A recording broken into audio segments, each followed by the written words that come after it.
Research, or they can also be called library databases, are collections of articles from newspapers, magazines, journals, ebooks, and electronic reference sources. Your library pays so that you can have access to these quality resources.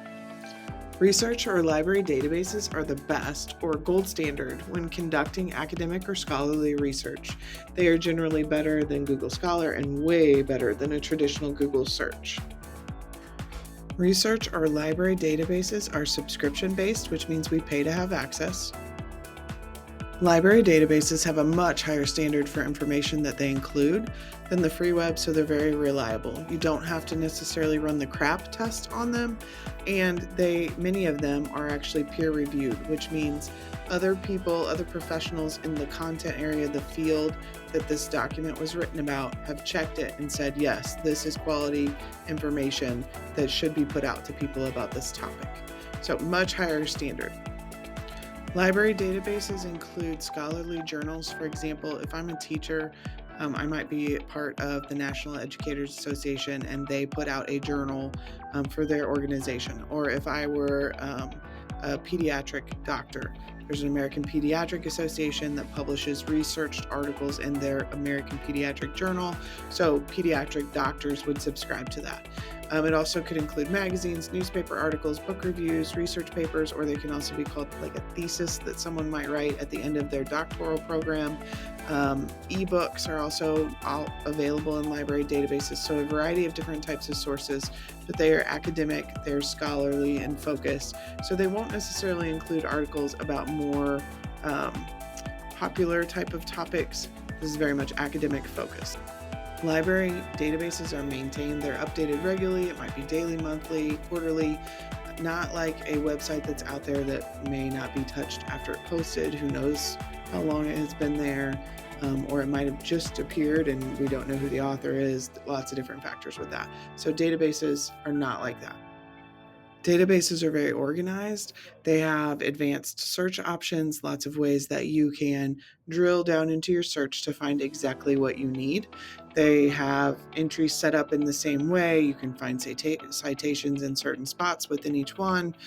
So they are very organized, a great resource for you to use. Another great feature, which also shows kind of the organization of databases, is they include typically citations for any entries that you find in the database. Research or library databases include two types, general or specific. Let's look at the differences between the two. Some examples of general databases are Academic Search Premier. It's one that stores info about multiple different disciplines or content areas. EBSCO is one of the most well-known research databases, which we provide this here at our school.